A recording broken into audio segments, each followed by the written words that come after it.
ॐ यस्याः प्रभावमतुलं भगवाननन्तो ब्रह्माहरश्च नहि वक्तुमलं बलं च सा चण्डिकाखिलजगत्परिपालनाय नासाय च शुभस्य मतिं करोतु। ओंकार स्वरूप परब्रह्म परमात्मने नमः। श्री सद्गुरुभ्यो नमः। जय ब्रह्मदेव, जय ब्रह्मदेव, जय जय ब्रह्मदेव। ब्रह्मर्षि ब्रह्मज्योति ज्योतिष यूट्यूब चैनल में मैं आप सभी दर्शकों का हार्दिक अभिनंदन एवं स्वागत करता हूं। प्रिय दर्शकों, मैं फिर से उपस्थित हुआ हूं एक नया वीडियो लेकर के कुंभ राशि वालों के लिए अप्रैल के महीने में उनके राशिफल को लेकर के। कुंभ राशि वालों का ये अप्रैल का महीना कैसा व्यतीत होने वाला है और कहां कहां पर आपको सफलता मिलने वाली है और कहां कहां पर सावधानी रखने की आवश्यकता है। दर्शकों, ग्रहाधीनम जगत सर्वम कहा है।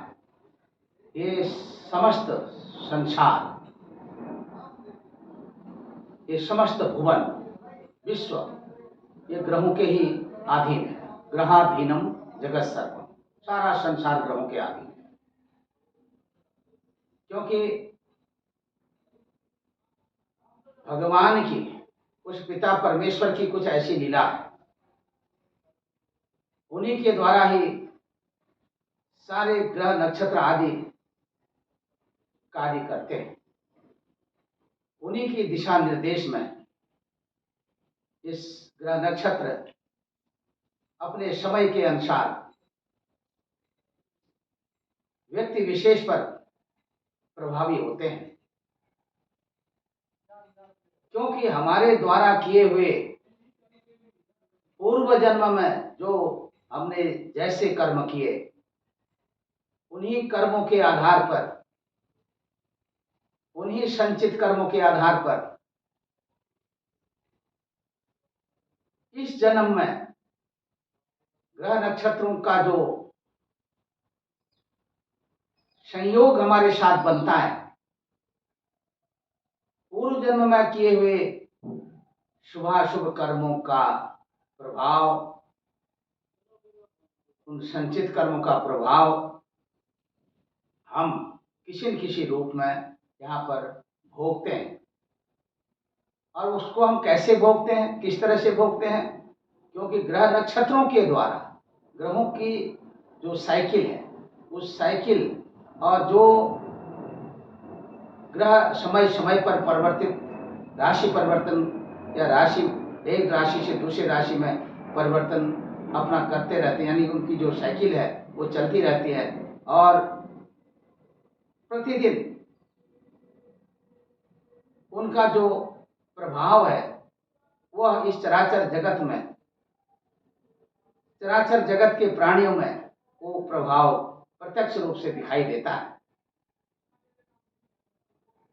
वह प्रभाव अत्यधिक रूप से शुभ भी होता है और नकारात्मक रूप भी ले लेता है।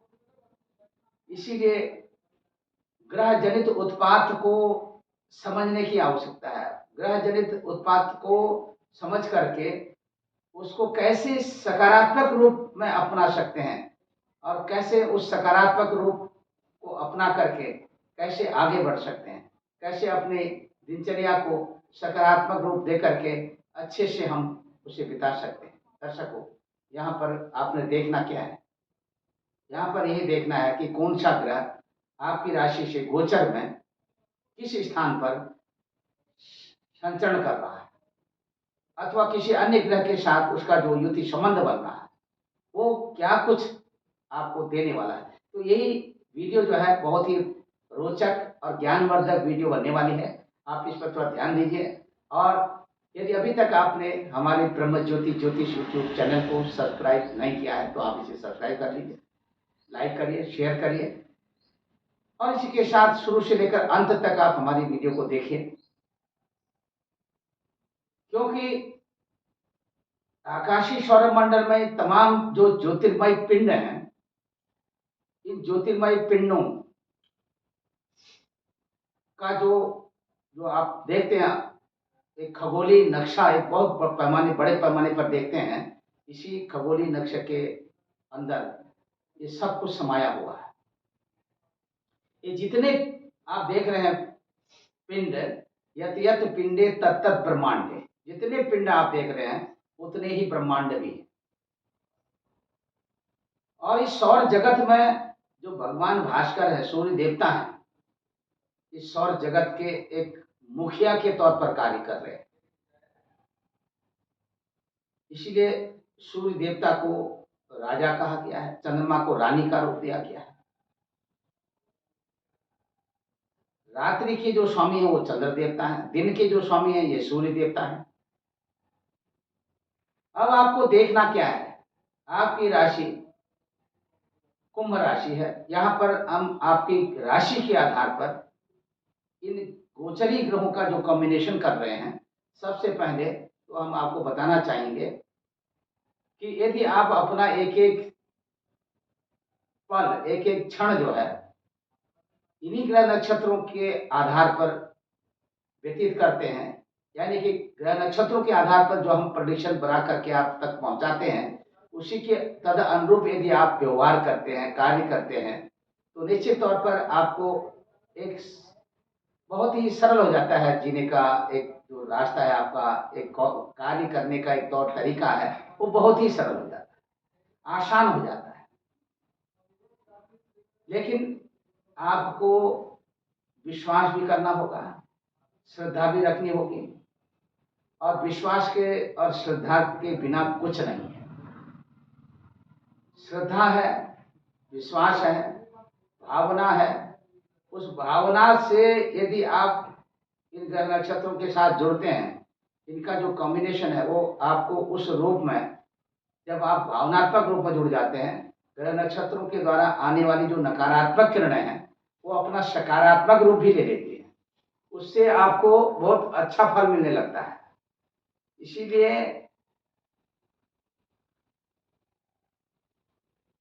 जैसी आपकी भावना जिसके प्रति रहती है, और तद अनुरूप ही वैसा ही फल भी मिलता है।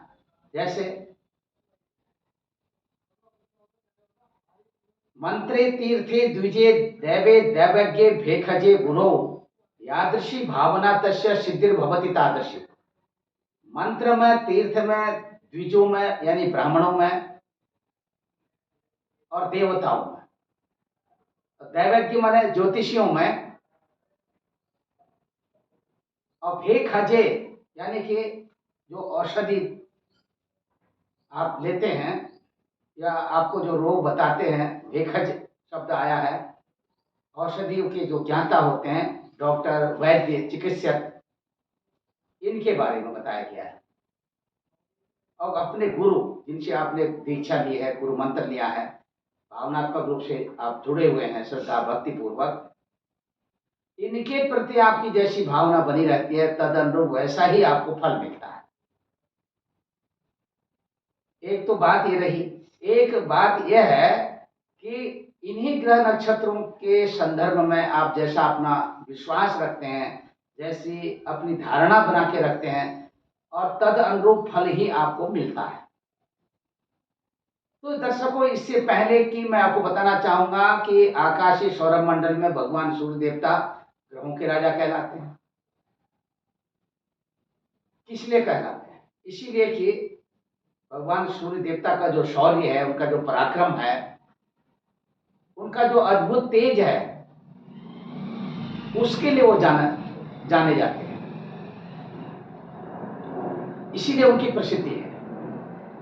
तो भगवान सूर्य देवता की जो अपनी जो प्रसिद्धि है, भगवान सूर्य देवता के प्रभाव से एक व्यक्ति विशेष कोई भी यदि उनके प्रभाव से, उनके सकारात्मक रश्मियों से ओतप्रोत हो जाता है, प्रभावित होता है, तो सकारात्मक रूप ही उस व्यक्ति विशेष को दिखाई देता है। दूसरी तरफ आपकी जो राशि है कुंभ राशि है, तो कुंभ राशि के जो स्वामी देवता है वो है शनि महाराज। शनि महाराज के विषय में जैसा बताया है, ये दुख देने वाले प्लैनेट हैं, यानी कि दुख देने वाले ग्रह हैं। और ये जब आपके लिए बहुत ही आपके ऊपर कृपा करने लग जाते हैं, प्रसन्न हो जाते हैं, जब आप इनकी बहुत ज़्यादा आराधना करने लग जाते हैं, तो शनि की कृपा ऐसे बरसती है कि आपको ये अनेक तरह की धन संपदा एकाएक आपकी पहुंच जो है राज दरबार तक करा देते हैं। राजनेताओं के बीच में उठना बैठना, रातों दिन उनके साथ रहना, खाना पीना, ये सब कुछ शनि देवता की कृपा से ये सब कुछ होने लग जाता है। यही शनि देवता की जब कुदृष्टि पड़ जाती है आपके ऊपर में, व्यक्ति विशेष के ऊपर में, तो उसका सब किया धराया एकदम नाश कर देते हैं। तो इसीलिए इसको ग्रह लीला कहते हैं। सारा संसार जो है ग्रहों के अधीन है, उसी से प्रभावित हो रहा है। अच्छा भी हो रहा है, बुरा भी हो रहा है, कहीं लड़ाइयाँ हो रही हैं, कहीं मारधाड़ हो रही है, कहीं युद्ध हो रहा है। इसी तरह से जैसे यहाँ पर भौगोलिक इस संरचना में आप देख सकते हैं, किसी देश का किसी अन्य देश के साथ लंबे समय तक युद्ध चलता है, किसी का क्षणिक समय तक चलता है। इसी तरह से ग्रहों का भी युद्ध होता है, ग्रह युद्ध कहते हैं। तो यहाँ पर वीडियो के विस्तार से मैं आपको बहुत अधिक व्याख्यान नहीं दे करके आपको सीधे ले चलता हूँ अपने इस ब्लैक बोर्ड पर, जो मैंने एक खाका खींच रखा है, और इसी खाके को, इन्हीं कोष्टकों को हम कहते हैं जन्मांग चक्र। और इन कोष्टकों का दूसरा नाम है, प्रत्येक कोष्टक का अलग अलग नाम दिया, इनको कहते हैं भाव। अब भाव कितने हैं? ये 12 भाव हैं, 12 भाव। तो पहले भाव की लग्न संज्ञा है, ये जो पहला भाव है इसी को लग्न भी कहते हैं। यदि आपकी जन्म पत्रिका में 11 नंबर का अंक पहले भाव पर है और आपकी राशि कुंभ है, तो यहाँ पर बिल्कुल आपके राशि के स्वामी, आपके लग्न के स्वामी शनि देवता होंगे। यदि आपकी राशि भिन्न है, या आप लग्न की जो राशि है वो अलग है और आपकी राशि कुंभ है, और ये कुंभ राशि आपकी द्वितीय भाव से लेकर के 12 भाव तक कहीं पर भी विराजमान है, तो उस कुंभ राशि के आधार पर गणना क्रम में लग्न की राशि वही होगी, और उसी लग्न राशि के आधार पर वो कुंभ राशि आपके इन भाव पर, वहीं पर जहां पर उसका नंबर आएगा गणना क्रम में, वहां पर विराजमान होगी। तो ऐसी स्थिति में आपकी जो जन्मकालीन राशि का अंक है वो कहीं और है, और लग्न का अंक है आपके प्रथम भाव पर रहेगा, तो दोनों के स्वामी अलग अलग हो जाएंगे। ऐसी स्थिति में जो मैंने यहाँ पर आपको समझाने के लिए यहाँ पर 11 नंबर का अंक, यानी आपकी राशि का अंक यहाँ पर पहले भाव पर लिखा है, तो यहाँ पर ये कुंभ राशि के स्वामी शनि देवता। अब शनि देवता की जो स्थिति है, ये आपका मान सम्मान बढ़ाने वाले हैं। किस तरह बढ़ाएंगे? देखिए, शनि देवता और सूर्य देवता का जो पारस्परिक संबंध है अपना, इनका जो एक नैसर्गिक जो संबंध है वो शत्रुवत है। पिता पुत्र का संबंध भी है, एक दूसरे से विचारधाराएं भी नहीं मिलती हैं। जब विचारधाराएं नहीं मिलती हैं तो कहीं कहीं शनि महाराज अपना सूर्य महाराज से कुछ विपरीत कार्य करने लग जाते हैं, तो सूर्य महाराज थोड़ा सा उसको उस दिशा से नहीं मानते। और उसी तरह से सूर्य महाराज जो है, भगवान सूर्य देवता, वो अपने तेज और प्रचंडता के लिए तो है ही है प्रसिद्ध, तो शनि देवता इनसे कहीं कहीं प्रभावित रहते हैं। शनि देवता, इनके विचारों से शनि देवता के जो विचार हैं, शनि देवता के जो विचार हैं भगवान सूर्य देवता के विचारों से कहीं मेल नहीं खाता है। फिर भी जब शनि महाराज कहीं यदा कदा अपने उसमें विचारों में फंस जाते हैं, तो वहां पर कहीं कहीं सूर्य देवता ही उनकी मदद भी करते हैं। क्योंकि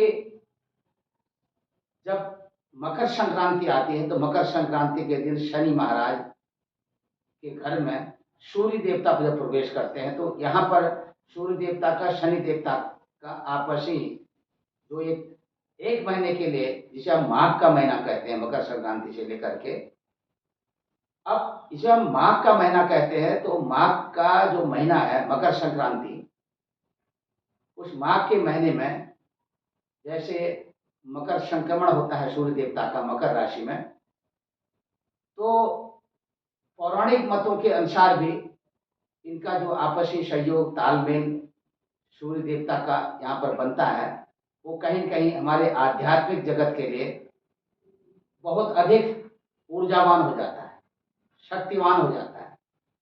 इसीलिए दर्शकों, ये जो संक्रांति है, आने वाली संक्रांति, ये होगी मेष संक्रांति।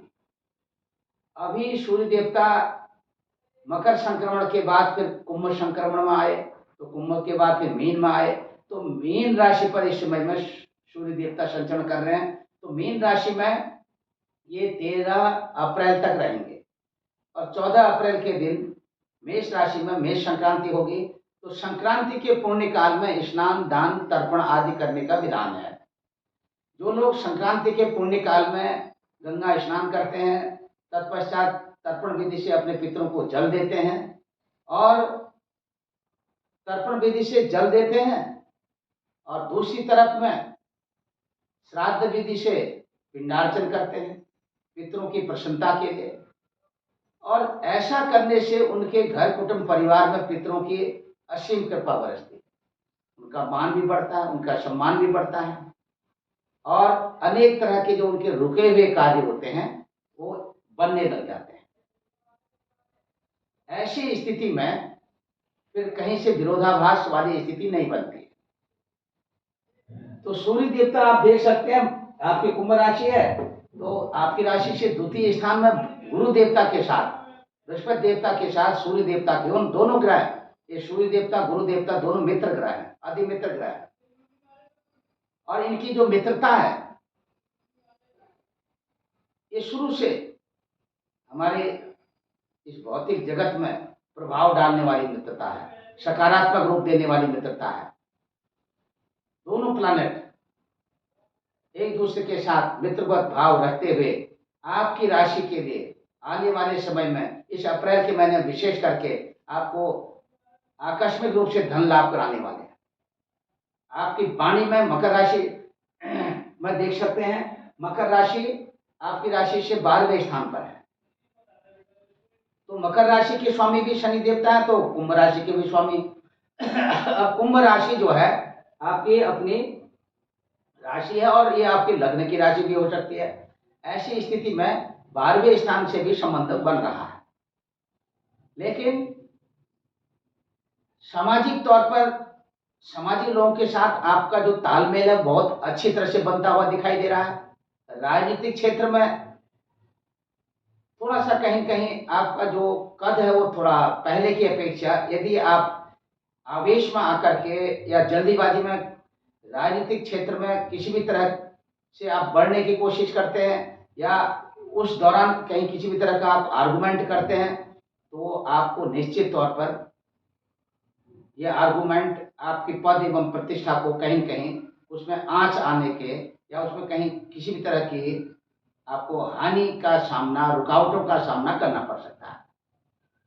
दूसरी तरफ चलचित्र सिनेमा के क्षेत्रों में भी आपकी प्रतिष्ठा बढ़ती हुई तो दिख रही है, और लेखन कला के क्षेत्रों में भी आपकी अच्छी प्रतिष्ठा बन रही है। तो सूर्य देवता की जो स्थिति है, सूर्य देवता जब मेष राशि में आते हैं 3रे स्थान पर, ये कहीं कहीं आपके पराक्रम को भी बढ़ाने वाले हैं, आपके अंदर जोश भरने वाले हैं, आपका आत्मविश्वास बढ़ने वाला है। तो सूर्य देवता की जो स्थिति है ये कहीं कहीं आप देख सकते हैं, सूर्य देवता यहाँ पर मेष राशि में 14 अप्रैल के दिन आएंगे। तो 14 अप्रैल में जब सूर्य देवता यहाँ पर आते हैं तो आगे की स्थिति और मजबूत हो जाती है। जब तक सूर्य देवता यहाँ पर है मीन राशि में, और दूसरी तरफ सूर्य देवता जब तक मीन राशि में है तब तक राहु देवता और बुध देवता और शुक्र देवता, देखिए ये 3 ग्रहों का त्रिग्रही योग बनेगा केवल 5 दिन के लिए, क्योंकि 5 तारीख तक ही शुक्र देवता मेष राशि पर रहेंगे। 6 अप्रैल के दिन ये मेष राशि से वृषभ राशि पर आ जाएंगे। आप ये देख लीजिए, गुरु देवता यहाँ पर है मीन राशि पर, अब बुध देवता भी यहाँ पर मेष राशि पर है, ये मेष राशि पर बने रहेंगे। इनका 14 अप्रैल से मेष राशि पर बुध देवता और सूर्य देवता का बुधादित्य योग भी बनेगा। सूर्य देवता और बुध देवता का बुधादित्य योग बनेगा। दूसरी तरफ राहु देवता के साथ में त्रिग्रही योग भी बनेगा, क्योंकि राहु देवता यहाँ पर मेष राशि पर अब बने रहेंगे अभी। तो ये कहीं कहीं इस तरह का जो कॉम्बिनेशन है। आप चंद्र देवता देख लीजिए सिंह राशि पर है, और आपकी राशि है कुंभ राशि। सिंह राशि पर चंद्र देवता 2.25 दिन रहेंगे, तो 2.25 दिन सिंह राशि पर रहेंगे, तो 2.25 दिन फिर कन्या राशि पर रहेंगे, फिर 2.25 दिन ये तुला राशि पर रहेंगे। इस तरह से इनका जो अपना 2.25 दिन का ये क्रम है। फिर से जब ये सिंह राशि पर आते हैं तो 1 महीना ये अप्रैल का ये व्यतीत हो जाएगा। अब आगे फिर क्या करना है, देखिए मंगल देवता की स्थिति देखिए मिथुन राशि पर, आपकी राशि से पंचम स्थान पर। तो सूर्य, चंद्रमा और मंगल, बुध देवता, गुरु देवता, शुक्र देवता, शनि देवता और राहु देवता, केतु देवता। केतु देवता तुला राशि पर है। तो इस तरह से ये 9 प्लैनेट हैं। इसमें 7 प्लैनेट जो हैं ये दृश्य प्लैनेट हैं, ये दिखाई देते हैं। राहु केतु छाया प्लैनेट है, ये नहीं दिखाई देते हैं। तो ऐसी स्थिति में कहीं कहीं जो कॉम्बिनेशन बन रहा है, तो ये आपके मान सम्मान और प्रतिष्ठा के लिए तो अच्छा है, आकस्मिक धन लाभ के लिए भी अच्छा है। वाणी से जब आप कहीं किसी सामाजिक मंच को साझा करते हैं, तो वहां पर आपकी जो वाणी में जो भी आपके स्वर निकलेंगे, आप अपनी वाणी के द्वारा अधिक से अधिक लोगों को प्रभावित तो कर लेंगे, और प्रभावित के साथ साथ आपकी कुछ जिम्मेदारियां भी बढ़ने वाली हैं। और खट्टे मीठे कड़वे रसीले इन पदार्थों का सेवन न करके आप थोड़ा सा अपने रुचिकर जो आपको भोजन है वो मिलने वाला है।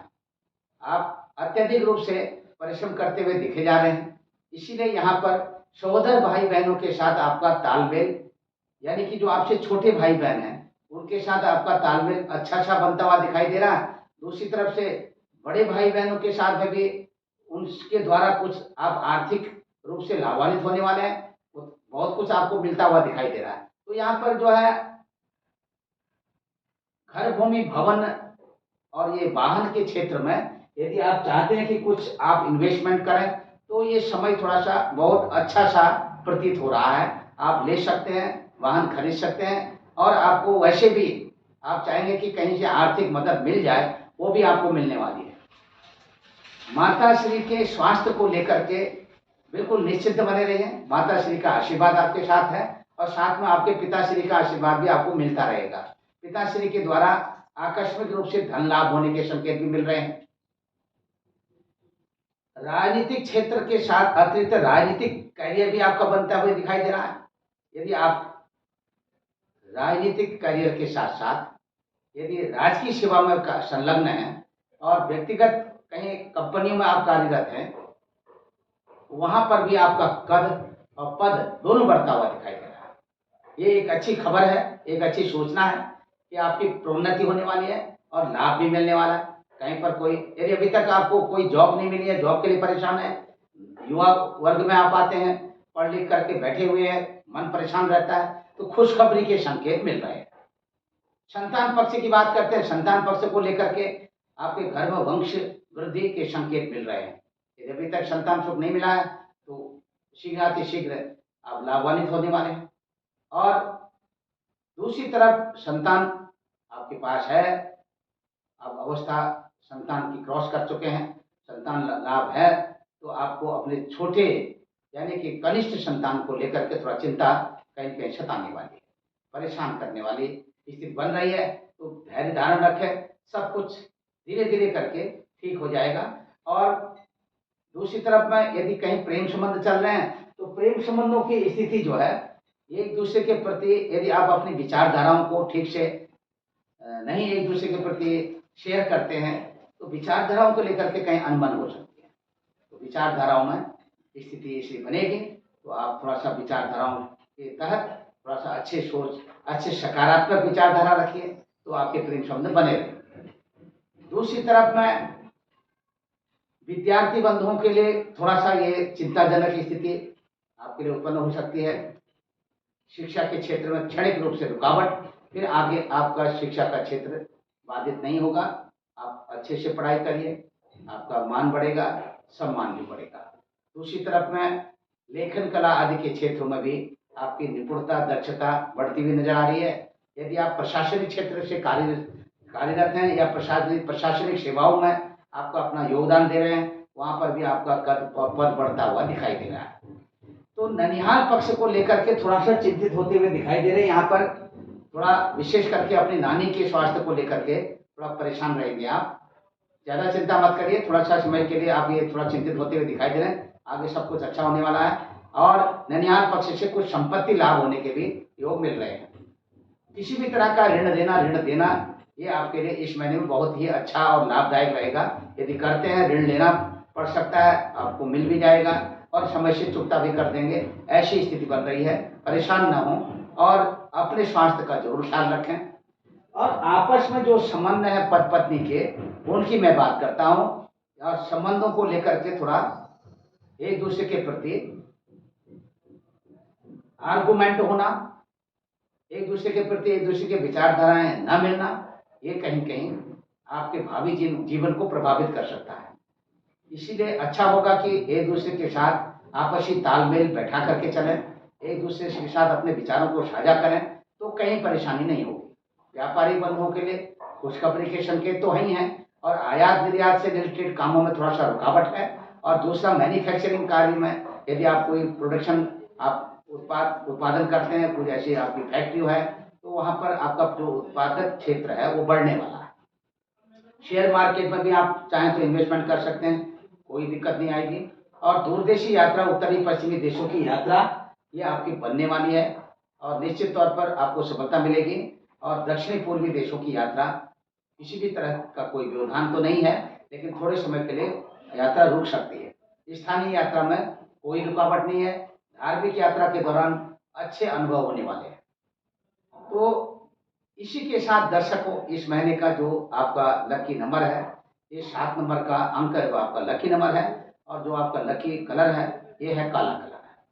और इसी के साथ शुरू से लेकर अंत तक आप बने रहे हमारे वीडियो के साथ और देखें वीडियो को, बहुत कुछ समझ में आएगा। यदि अभी तक आपने हमारे ब्रह्म ज्योति ज्योतिष यूट्यूब चैनल को सब्सक्राइब नहीं किया है, तो आप इसे सब्सक्राइब करिए, लाइक करिए, शेयर करिए। और इसी के साथ आगे फिर मैं आपको बताना चाहूँगा, हमारी अग्रिम वीडियो का इंतजार करिए। तब तक के लिए मैं अपनी वाणी को विराम देता हूँ। सर्वे भवन्तु सुखिनः, सर्वे सन्तु निरामया, सर्वे भद्राणि पश्यन्तु मा कश्चित् दुःख भाग् भवेत्। हमारी अपनी निजी सोच यही है कि आप सब लोग सुखी रहें, अच्छा सुने कानों से, आंखों से अच्छा देखें और अपनी दिनचर्या में बने रहें। इसी के साथ भगवान सूर्य देवता को नित्य प्रतिदिन प्रातः काल के समय उठ करके प्रणाम करें और सूर्य नमस्कार की विधि के अनुसार यदि प्रणाम करते हैं, नमस्कार करते हैं, तो अति लाभदायक रहेगा। सूर्य देवता को स्नान के पश्चात आप एक तांबे के लोटे में जल भर के आप अवश्य उसमें रक्त चंदन या लाल वाली रोली और गुड़ डालिए और भगवान सूर्य देवता को ओम घृणी सूर्याय नमः मंत्र बोलते हुए आप जो है जल दीजिए, तो बहुत लाभ मिलेगा। देखिए, और इसी के साथ जय ब्रह्मदेव, जय ब्रह्मदेव, जय जय ब्रह्मदेव। ओम पूर्णमदः पूर्णमिदं पूर्णात् पूर्णमुदच्यते पूर्णस्य पूर्णमादाय पूर्णमेवावशिष्यते। हरि ओम तत्सत्। हरि ओम।